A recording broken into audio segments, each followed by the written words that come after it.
Pull the way up like we in the club. Fly flashy, grown classy, still turn to the dub. Saturday mornings, no walk of shame, we fresher. 950 lounge, that's my guilty pleasure. I don't miss my favorite show, I put everything on hold. Work the baby, even the babysitter know. When 950 come on, don't bother. I'm locked in 10 to 1, no problem.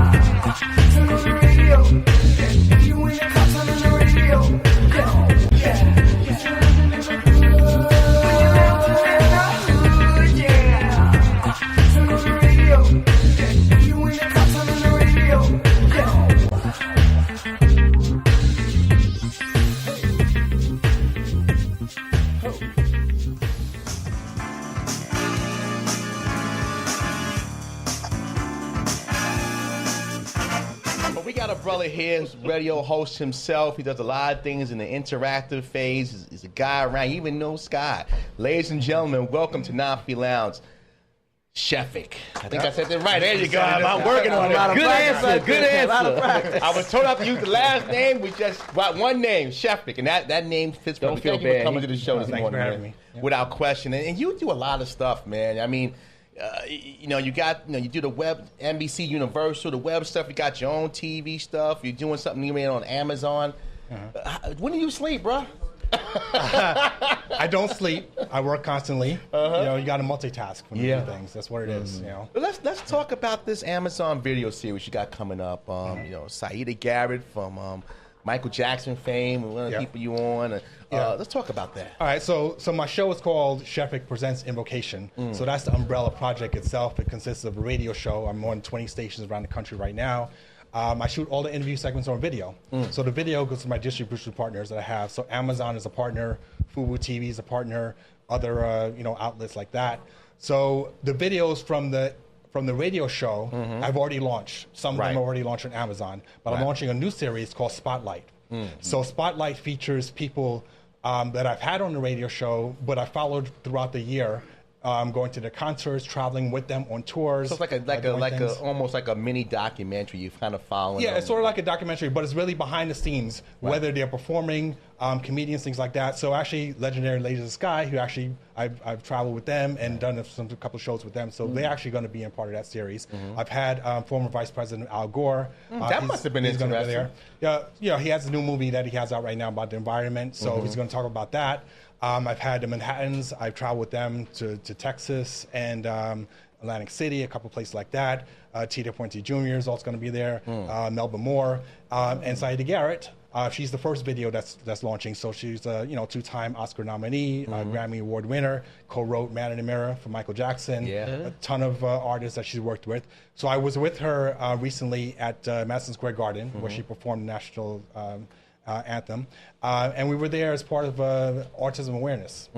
We were there for an organization called Naissance Place. And so she's worked with them in the past, and I've also done some work with autism awareness in the past too. So we were there as part of WNBA's Liberty Game and the Autism Awareness Day itself. So I was there taping that with her. So that's going to be the first video in the series that's launching next week. When again, you've mentioned some superstar names. When you're doing these video montages, and like obviously, let's say Ladies of Sky, for instance, sisters, and they get into a sisterly spat, which can happen. I argue this guy on a regular, and these guys on a regular. How do you kind of balance that? Because obviously, being a journalist and getting that real, authentic, video, but there is that, I guess, trust and balance that you want to have. So how do you kind of balance the two, from journalist to I guess, colleague. Right. So first of all, the format of my show is called Invocation, and really, it's really about I focus on one topic, and based on that one topic, the guest speaks on something meaningful in their lives, and everyone's required to shoot individually.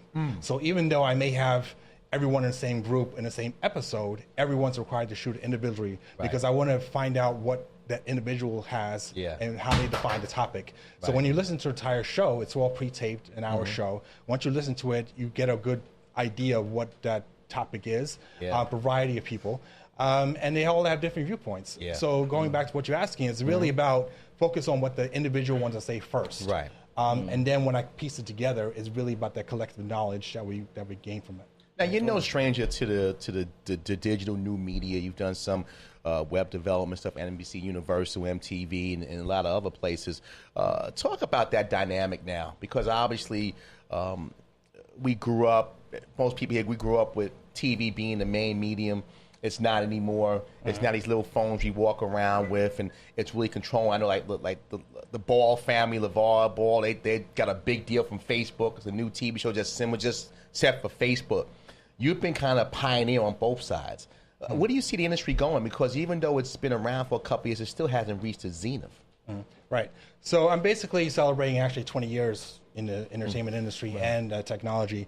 My first job in technology was at Time Magazine. I was a technical producer over there. So I worked with them on the publishing side. So nowadays, publishing companies are sort of dying out as far as the print editions. But I was there, almost 9 years ago, where it was about to wind down, but I was there in its heyday, for that, and especially working at a brand such as Time Magazine. I was fortunate because that particular year, Obama was running for president. So I was fortunate to be a part of that and work with initiatives, with his campaign and also the writers there. And that was very historic. Right. And then, from there, we kind of segued because Twitter came about and Facebook and things like that. So we ended up featuring them on the cover. Mark Zuckerberg, I think it was, Person of the Year, things like that. So for me, my sort of position was I had the background in entertainment, first of all. And I started off as a music publicist. So 20 years ago, some of my clients that I worked with, it was like Dionne Warwick, Melba Moore, SWV, a lot of people like that, like 50 different artists I worked with, all sorts of genres of music. I even worked with people from Death Row Records. That must have been an experience. Yeah, so I worked with, I mean, no, it can't be an experience. Keep that digital to yourself, man. Let's all be honest. Death Row was a little rough on the edges, just a little bit. Yeah, but it's just like working with anybody, though, because you got to have celebrities out here that have to be divas and divos, as I call them now. Males who think they're superstars and they're not. Women who think they're superstars. How was it, like, name some of your experiences. Like, give us a couple of, not crazy stories, but good stories about, You want to spill some tea. Well, I have lots of crazy stories. But I can tell you, I was fortunate, basically in my first year professionally, to work with a lot of legendary artists, such as Dionne Warwick and also like the Isley Brothers and people like that. I really learned from them. And even when I started my show, flash forward 20 years later, I reached out to them. So Dionne Warwick was one of the first artists who's been featured on my show, and she really did me a favor because I started shooting like 9 months before the first episode. So I reached out to her and people like Melba Moore, and not really knowing what the show is that I'm doing because I'm still formulating the ideas. Right. But they really did me that favor to really. So it was a trust there, obviously. Yeah, it's a trust because I had the history working with them in the past, and even with Dionne Warwick. At the time when I worked with her as a publicist, I also worked with Chuck Jackson. They did a duet together, years ago. Chuck Jackson, he wrote "Where Did Broken Hearts Go" for Whitney Houston, and he was an artist in his own right. He knows Whitney Houston. No. I know Whitney Houston. I don't know who Chuck Jackson. I don't know who Chuck Jackson. Well, he's Jet Jackson, right? You know Jet Jackson, right? Who? Don't forget it. Chucky Jackson. But basically, what happened was. When I did an interview with her, I was actually doing a conjunction with Angelo Ellerby, who's our publicist, and I was there with Angelo. He gave me my first job professionally as a publicist in 1997, and he was celebrating like his 40-something anniversary in the entertainment business himself. So I was there to celebrate with him, and Dionne Warwick was there to celebrate with all of us. Wow. So when I went there. I was talking to her and I was saying, I also want to try and reach out to Chuck Jackson to try and get on my show. Yeah. And I told her that, well, the manager was being standoffish. So she literally picked up her phone and called Chuck Jackson. That's power right there. So did and she's like, "Oh, Chuck, I have someone that wants to talk to you," and just hands you the phone. Right. So now she's Chuck, remembering, from back in the day. But she really gave me that full circle moment, and she even said it before I had a chance to say it to her, because this is why I intentionally went to people from my past. Yeah. Because I first want to document that sort of history I've had from my own trajectory in my career. Yeah. And in order for me to move forward in my own career, I need to know how people that I worked with in the past are moving forward themselves. So Dion helped your future. Yeah, she helped me Literally out. being funny. Oh, She had. Dion helped me. Going there. I knew he was Well, going definitely, there. I could say it's really Angelo Ellerby, because he really, gave me my first job professionally. Right. And we were fortunate to work together, Dionne Warwick, and also with Island Black Music, with a lot of artists over there, with Isley Brothers and Drew Hill and people like that. Oh. So we worked. So who inspired you to make this show? This 20 years ago, who gave you the idea, or where did it come from that you could sit there and say now, 20 years in hindsight, that wow, if I wouldn't have made this, I would be somewhere else? Yeah, being somewhat of a visionary, obviously this wasn't yet put Really together. wasn't out there like that. Well, I 20 still years work. ago. I do a lot of other things. Right. So I still work in technology. Yeah. I work in a number of companies right now, like Merck, a pharmaceutical company, and things like that. And I work more recently at like IBM and other places like that. So I'm still continuing that, Right. and I do things in entertainment and in the radio show. But what happened was, over the years, I accumulated a lot of songs, a lot of CDs, cassette tapes, things like It's that. all right, yeah, I got some cassette tapes too. I can't let go. I'm with you. I'm glad you still have, what a cassette tape is. Hold on. All right, I'm not What's that on young, the all cassette right? tape? That's what I want to know. All right, I still got the old cassette tapes that I used to have to flip over to record, all right? I have on my it? one box with the one tape deck, 2 speakers, Oh, you still like got the Radio radio Raheem box? that I have You on my better than shoulder. me. I don't- mine's all right? in storage. Let's not go there. I'm not that young, thank you. All right? I'm glad he said it. He finally admitted it. He's not that young. Well, go ahead, I'm sorry. I apologize. So what ended up happening was I realized I have like thousands and thousands of songs, Yeah. and I needed a way to really organize them. So I basically organized them in different playlists and categories. And then once I did that, I realized, well, if I'm going to waste all this time organizing these songs, I might as well do something with it meaningful. Yeah, exactly. So I created a show, and that's how I came about with doing topics, because I realized if I'm going to pigeonhole these songs into particular categories, and these are really songs that really shape the fabric of my own life. Right. They help me get through things, Right. like the power of the lyrics and things like that. And with me having a background in entertainment, these are artists that I worked with and Right. admired and people like that. Right. So when I constructed a show, I wanted to realize how to find a way to do it very creatively. So it is a music-based show that I do. Right. So everything everyone says, as far as their own personal story, I end up matching with a song. So I wanted to really, dig deeper into that and really find out the mindset of various individuals. So when I did that, I realized, well, let me try and reach out to some of the artists that sang the songs themselves. So naturally, like I said, I reached out to some of the people from my past, like Dionne Warwick and other people. So they talked about the songs. Like for Dionne Warwick, we did an episode on friendship. So she Wow. talked about that's what friends are for. Yeah. So that went very well. And usually when I do the shows, I require them to do at least 3 episodes with me. And we do all the segments all at once. So it gives me enough footage to, cycle through things, but also to really give them an opportunity to have different viewpoints Yeah. about what they really want to talk about. So it's not the typical radio show to say, oh, I'm going on tour today, I have a new song. They could talk about these things, but they have to work it in the conversation And normally. they obviously can bring in things that they have a passion about. If it's Right, politics, exactly. if it's different, the environment, you give them that platform to Right, speak. exactly. And in the case of groups, it's seldom that a radio show gives an opportunity for a group to have that one-on-one, opportunity to show their own mindset. Right. And still have the opportunity to group them all together in the same context of the same show. So I give that opportunity for that, and it's worked very well. So far I've actually won about 20 awards Wow. right now for the past year. I've only launched a show like July 4th, Name 2016. some. Nice. Say some of them. Yeah, Be yeah. proud of that. Say no, I like how mine, he said, No. I did 2 times, I got 20 awards. Oh, okay. said 20 awards. To all the ladies, Choke I do Yeah. win. Yeah, okay. All right, give me 5 awards, the top 5 that you're most proud of right now. Go ahead. Academy. Well, the first awards was Mark Karma Awards. I won 3 in the same competition for various episodes of the awards. So other companies that won the same award, like IBM won the awards, a lot of big companies, ARP, a lot of people like that. These are all like industry level Industry awards. awards, yeah, definitely. And then after I won these awards too, I actually joined the National Academy of Arts and Sciences, the Emmy Awards. So I'm actually a voting member of that now. Oh. So they recognize my work that I did from the TV side of it and my past history of working with other companies. And I'm also a judge for the Emmy Awards. You're going to vote? Yeah. You're a judge for the they Emmy need I'm Awards? a judge for the Emmy They Awards. need some some more, new you know, judges. He does everything. They need some new judges. Can we get some more of this on the Emmys? I'm just saying. Shefik is getting all the checks. He's getting the corporate check, getting the entertainment check, getting all the checks. Getting the judge check? Oh, Get man.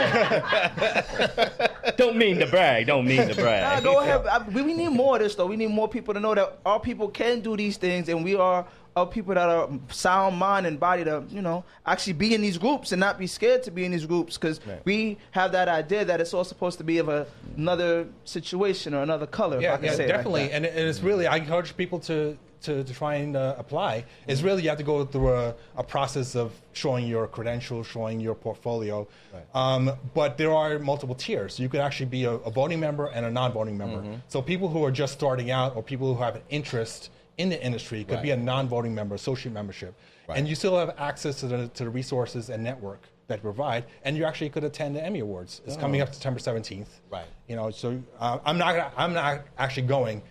They invited me. I could go to LA, but I'm actually going to a private event they're going to do here in New York instead. Okay. So I mean, your career is so unique because you're like a chameleon.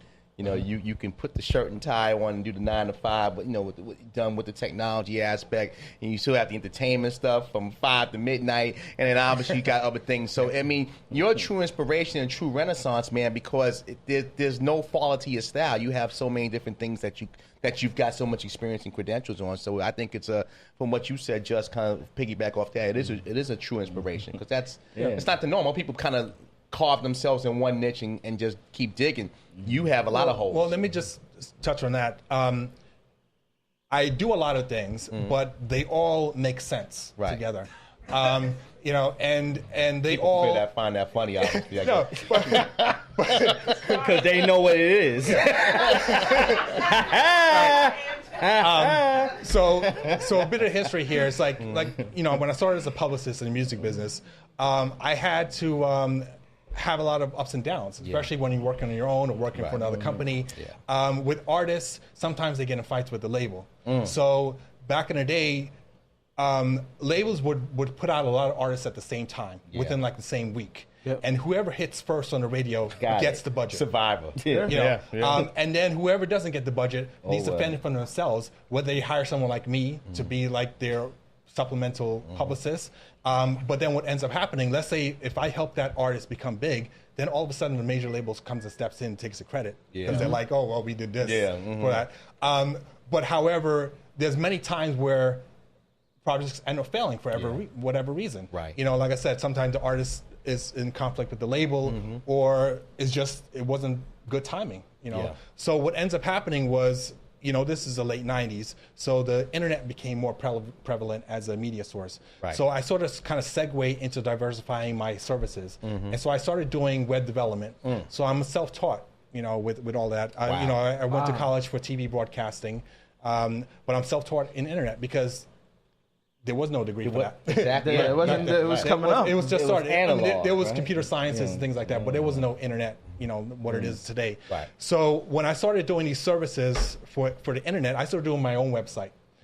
So back in the day, I used to, promote for various clubs. They're all closed now here in New York City. I did for all of them: Tunnel, Webster Hall, Exit, all of them. You did your best.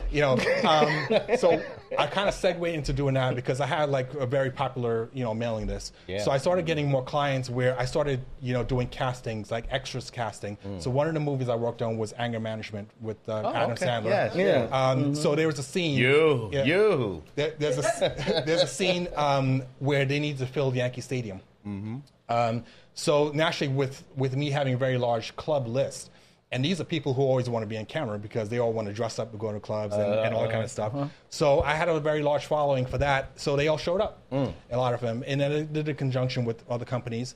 But that was very successful. So that worked out well. So I kind of segued into that further, where I started building more on my website, and then actually have a syndicated column. They call them blogs now, but back then they weren't called blogs. We had a syndicated column. More of a journalistic format. Yes. So that was very successful too, and that was like an entertainment, blog that I did, a column. So then when my site became popular and I started doing my own things, then people started looking at what I was doing. So they started asking me, well, can you show me how to do this website? Who is this guy? He's into a little bit of everything. Right. Yeah. So rather than me saying, well, I'm going to tell you how to do your website, I was like, well, maybe you could just pay me and do that. Right. So that's actually part of how Time Magazine came about, because I actually answered an ad in Craigslist. Wow. Of all places. It wasn't on the back page, right? It wasn't on the back page. It was a regular ad. They were looking for people, looking for a person to, help them with the project for their. So they were initially looking at me just to be a contractor. Yeah. When I went there, it went very well. As it turned out, they already tried working on a project themselves, and it kind of failed.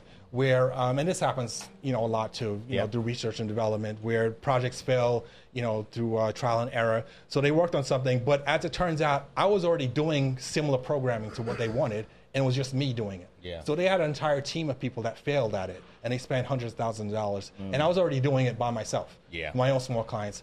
So as it turns out, they just offered me a position immediately. Rather than a contract, they offered me an employee position. It's just timing. And they gave me the title technical producer and things like that. So it worked very well. And then I kind of transcended to what I was doing with the job, because I'm always very hands-on with what I'm doing. So I kind of think outside of the box with my job description. So I kind of went to them and said, rather than just doing the web development thing, I have other skill sets. I have a background in video production, things like that. So I went to them, pitched them idea, and we did a live blog. And like I mentioned before, Obama, was running for president. So one of the first things we did was do a live blog. So I built this whole technology for them for live blogging. Nowadays, there's Facebook Live and all that kind of stuff. That didn't exist back then. So I built something from the ground up that Time Magazine used. And that was very successful. So we did like a 6-hour live blog of the election coverage. Incredible. And then after that, we went over and did American Idol. The live coverage of that. This is the year that, what's the guy? Ruben? No, not Ruben.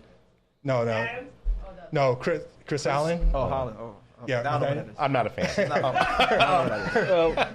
Ed is our technical guy. You have any questions? Because maybe you and Ed could bounce ideas off each other. Are you Ed's publicist? Well, right now. Are you Ed's mouthpiece? He always speaks for me, Is it you Ed's mouthpiece? You cut his steak for him to cut his food? Ed don't like steak. Oh, well, then you would know that because you're publicist. But we got a few minutes left, Shefik. And again, I want to thank you. It's been great. Obviously, I know Scott was going to be here, so it's kind of a family nice surprise. surprise. You got to ride up here with them. Your car double parked, Yeah, we know. With obviously your consulting work, with the Amazon series, with all the things you're doing, what's the next step? What's the next? You've had a lot of inventions and a lot of things that you've kind of just you put on paper and you created. What's the next step for you? I say I'm going to continue doing the video production too. The radio show is not going anywhere. That's continuing. I'm on like 20 radio stations again. Right. You can check me out. Invocation.co is the website. They're all terrestrial AM, FM stations around the country. I'm on 3 days a week, Wednesdays through Fridays. It's the same episode every 3 days, different time slots, different cities. But I'm also going to be doing some appearances throughout September. So the first one I have coming up is September 11th. It's Fashion Week here in New York. So I'm actually going to be co-hosting the Marca Fashion Week. I'm going to be doing that at... I think we're there as well. Are you going to be there too? I believe so. Forgive me. It's been such a, He'll have the loud shirt on. He won't be there, but I will. It's going to be September 11th, 6 p.m. to 9 p.m. Studio 450. It's got 450 West 21st Street, 12th floor. You can get your tickets at marca.com, MAARKAH.com. So I'm going to be co-hosting that with Eloisa Diaz-Sanz, who's a fashion designer herself. She's also been a guest on my show. And Councilman Andre Wallace is going to be there from Mount Vernon, New York. Fantastic. That's your piece. That's my people. Oh, so you know Andre? All right. So he's been on my show too. So, he used to manage Melba Moore. So that's how I knew him. So I was actually, got to meet Melba Moore's publicist because of him. Well, continued success, brother. We'll be watching. Again, catch this Amazon show. When's that show start? It's going to be launching this coming week. Fantastic. Spotlight. So you can search for my name, Shefik, and then Spotlight. And you'll send us the info. We'll put it on our website for people listening to this show to be able to find you. And I really appreciate you coming in today, man. Shefik, a very talented brother. Once again,